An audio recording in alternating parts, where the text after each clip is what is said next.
Tonight is New Year's Eve, of course, which means folks will gather to say goodbye to 2025 and ring in 2026. And with those celebrations also comes increased DWI enforcement across the Houston area.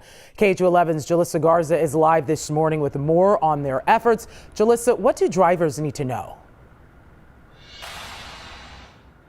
Hey Ugochi, good morning and happy New Year's Eve to you and of course to all of our viewers tuned in this morning. Well, the message from law enforcement is simple. If you've been drinking, do not get behind the wheel, especially in a time when there are several rideshare apps and they're so easy to really use. So multiple agencies across the Houston area are really going to be ramping up their DWI patrols and reminding drivers of the real life consequences of drinking and driving. Now, law enforcement in Fort Bend, Harris, and Montgomery counties say they'll have extra deputies on the roads and in some cases a no refusal weekend. That means drivers suspected of impaired driving can be required to provide a blood sample through quickly obtained search warrants. Now, yesterday officials in Fort Bend County pointed to a recent fatal crash as a reminder of what can happen. A beloved teacher, her husband, and their young daughter were killed while heading home from a holiday party after being hit by an alleged drunk driver.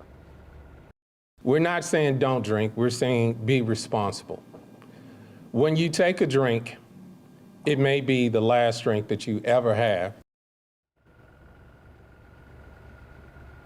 Now, in Fort Bend County alone, there have been 275 DWI arrests so far in 2025, which is actually up from this time last year. Now, again, officials say the message is very simple. If you are planning on drinking to celebrate, have a plan, whether that's using a rideshare app, having a designated driver, or just staying put. Of course, we'll continue having these reminders and a closer look at all of these different efforts from law enforcement agencies across our area throughout the morning. Reporting live in Houston, Jalissa Garza, KHOU 11 News.